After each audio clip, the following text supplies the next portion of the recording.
Vampire Savior: The Lord of Vampire was the third game in the Vampire series, known as Darkstalkers outside of Japan, and released in the arcades in 1997. The game retains the character roster of Vampire Hunter, the second game, though omitting Donovan, Huitzel, and Pyron from the lineup, Jeddah Lilith, Queen Bee, and Baby Bunny Hood. Vampire Savior eschews the traditional round-based system in favour of what's called the damage gauge system. Instead, battles take place during a period of one round, with each fighter having 2 life markers which are diminished after one's life bar is completely emptied. Fans of Killer Instinct will know this system. Unlike Killer Instinct though, players can also regain a portion of their life during battle if they avoid taking further hits while the white portion of the energy bar is flashing. The game also introduces the Dark Force system, which allows the player to perform special abilities unique to each character, for a limited period of time of course.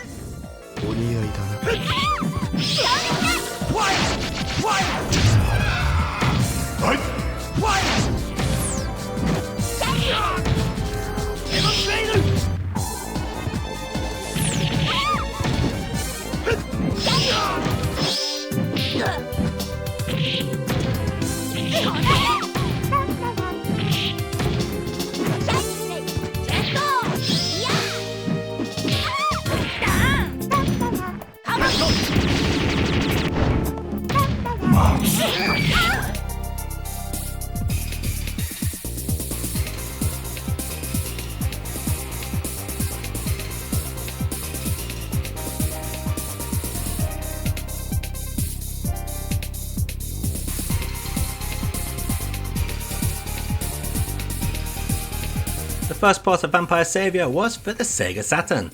This seems to be arcade perfect. Well, almost. You see, the Saturn actually runs at a different resolution to the arcade game, so the game gives you a choice of arcade or Saturn screen modes. What this means is that the Saturn option will keep your character and enemy within the borders of the screen, which slightly changes the gameplay. Arcade mode allows for the full movement of characters, just like the arcade machine, but about half of the character sprites can move beyond the screen's borders. To be honest, this isn't a problem, but may annoy some people, so it's nice that Capcom have added this option. As for the rest of the game, well, it is the arcade experience, with cue sound and extremely minimal loading. So low you may not even notice.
To give the PlayStation port the look of being a more advanced product, Capcom added the EX name to the game, but as we know from the Capcom Verse games, that means nothing in terms of quality.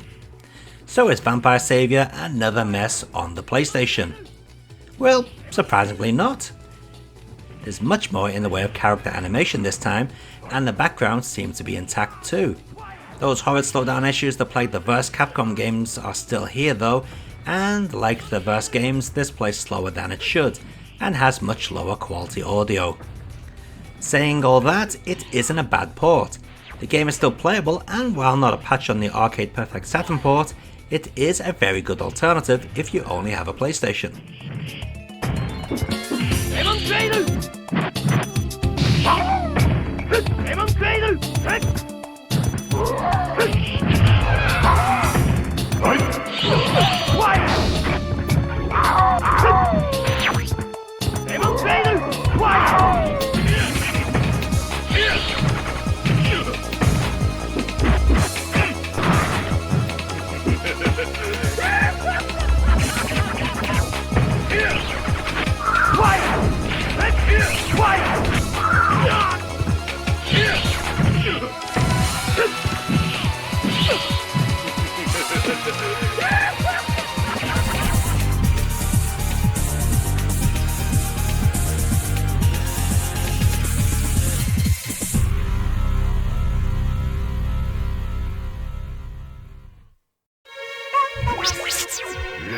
PlayStation 2 fans received the Vampire Darkstalkers collection, which contained arcade perfect ports of Vampire, Vampire Hunter, Vampire Hunter 2, Vampire Savior, and Vampire Savior 2.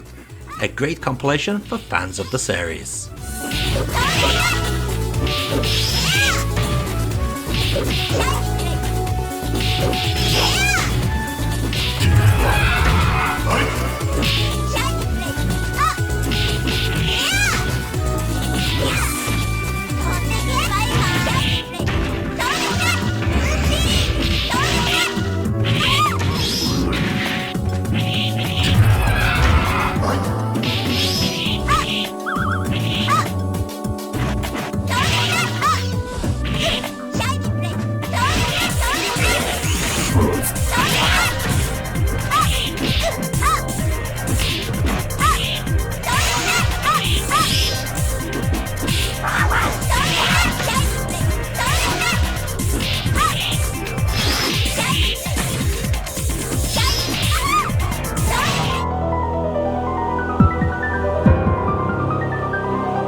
Dreamcast game isn't exactly a port of Vampire Savior, but more of a compilation set.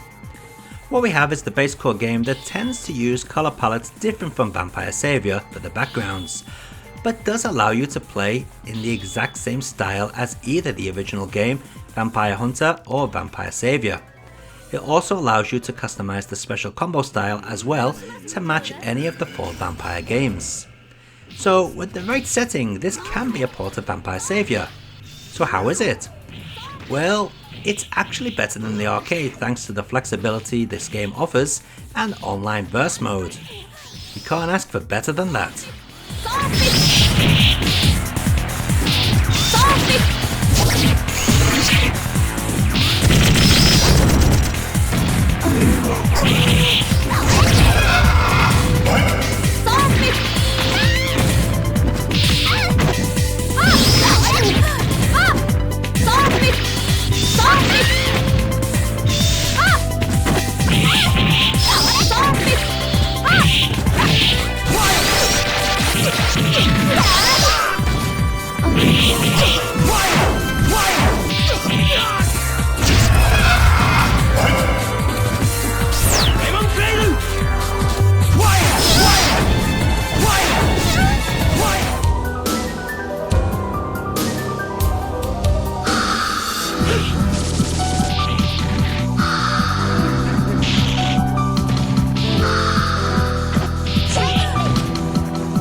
Port to the PSP is basically the Dreamcast game, but now with widescreen support, tournament mode, and a load of art and sound galleries. In fact, you could say that this may just be the ultimate package. Just a shame I don't have a real PSP to show you this game. I'm having to emulate it, which did cause a few frame drops. These are not present when playing on a real PSP.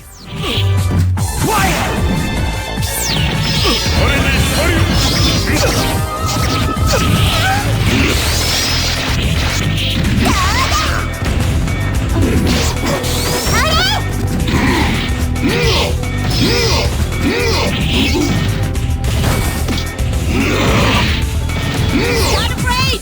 Quiet! Demonstrator!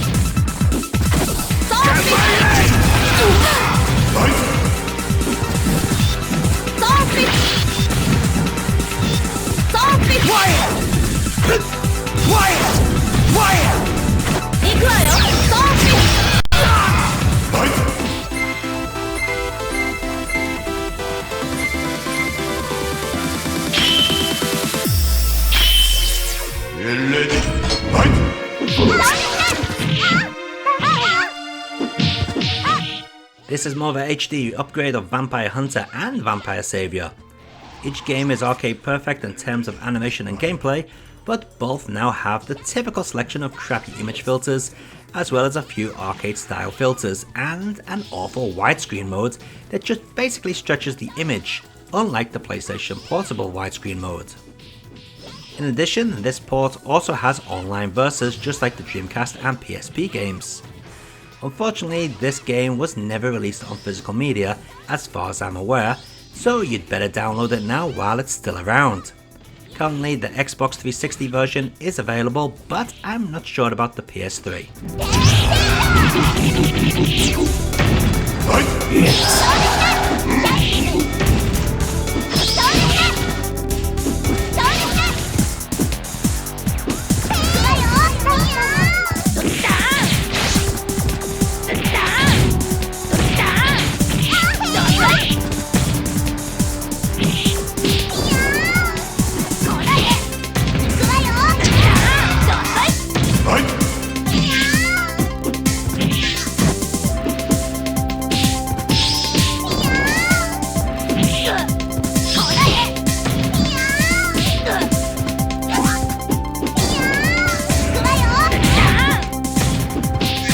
And let's take a look at all those versions of Vampire Savior running side by side.